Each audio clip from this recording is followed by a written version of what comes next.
Kalau anak-anak dibangunkan jam 4 subuh, di mana letak salahnya dan di mana letak pelanggarannya? Kalau anak-anak dibangunkan kemudian disuruh membereskan tempat tidur, apa salahnya dan apa pelanggaran hak anaknya? Kalau anak-anak disuruh sholat subuh, apa pelanggaran haknya?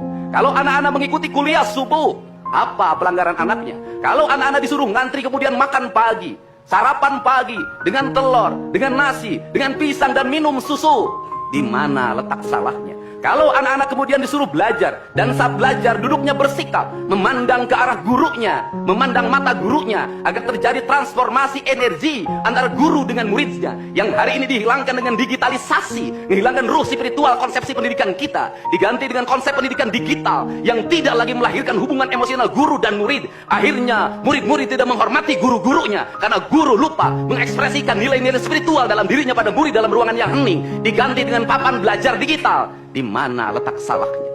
Kalau anak-anak itu diajarkan makan siangnya tertib, berantri, berdoa sebelum makan, di mana letak salahnya? Kalau anak-anaknya sore hari diajarkan bola voli, sepak bola, latihan baris berbaris, di mana letak salahnya? Kalau sore hari anak-anak disuruh masuk ke masjid, mengikuti pengajian, di mana letak salahnya? Kalau setelah itu mereka makan malam, dan makan malam ditandai dengan berdoa, di mana letak salahnya? Kalau mereka jam 9 disuruh masuk bara, disuruh masuk ruang tidur, dan disuruh tidur, di mana letak salahnya? Justru hak-hak anak terdapat di barak pendidikan TNI, dan hak itu tidak mereka dapatkan di rumah-rumah.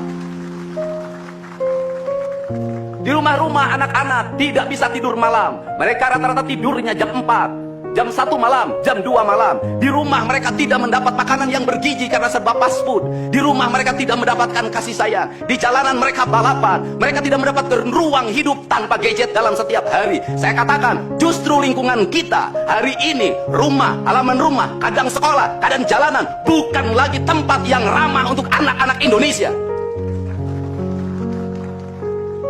Untuk itu apa kebijakan yang harus kita lakukan? Kebijakan yang harus kita lakukan adalah mindset pembangunan dirubah. Ekonomi bukan segalanya.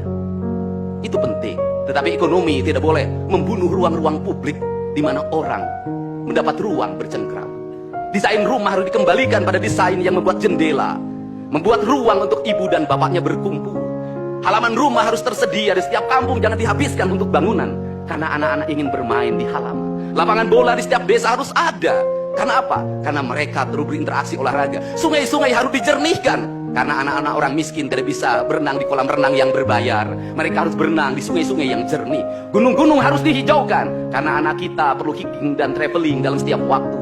Anak-anak kita perlu berinteraksi dengan semesta. Lampu-lampu kadang sebulan sekali harus dimatikan, agar anak kita bisa menatap langit, melihat bulan dan bintang, bahwa dia adalah bagian dari cakrawala yang indah. Negeri ini sudah sesak dengan uang di kepalanya. Yang akhirnya apa? Pendidikan hanya menjadi ucapan dan tingkatan S1, S2, dan S3. Tapi pendidikan lupa ada nilai esensial yang harus dihidupkan dalam relung hati manusia. Pendidikan Indonesia adalah mewujudkan manusia Indonesia seutuhnya. Mewujudkan manusia Indonesia seutuhnya. Dalam falsafah Sunda disebutnya Pancawaluya. Cager, bager, bener, pinter, singer. Itulah falsafah pendidikan asasi.